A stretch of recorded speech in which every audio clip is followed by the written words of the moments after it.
Hello and welcome to today's video. Today we are going to show you how to install an auto bolt release for a Ruger 1022.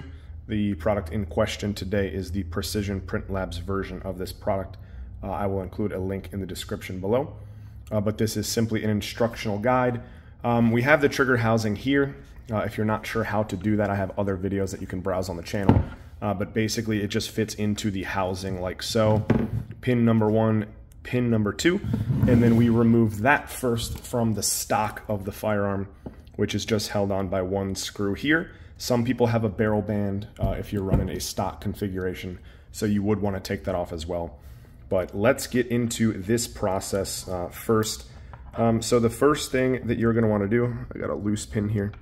The first thing that we're going to want to do is remove the ejector pin, which mine falls out quite easily.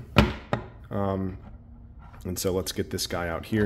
And so you can see the spring right below that pinhole. We can remove the ejector for now. And then the other pin you want to remove is what holds the extended magazine release in. So let's just push that out with a pin like so. You don't have to go all the way out because it will hold the release. So what we're going to do is just push this up. Those are the only two pins holding it together.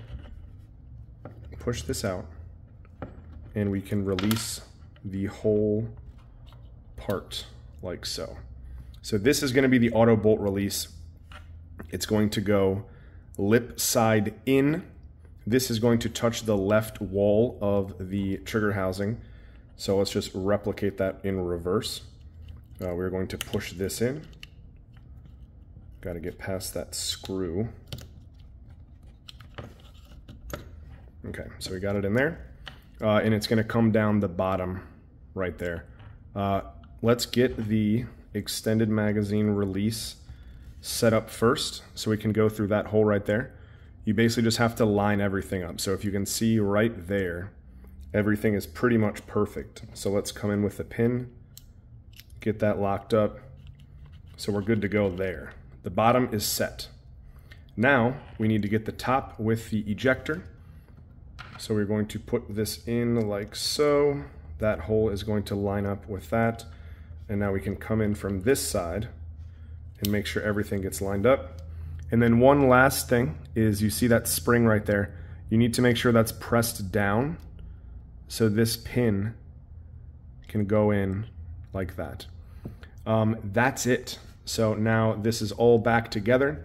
This can go back inside of your firearm like so, and you can wrap everything up and you're all set. Thank you so much for watching. Have a great day.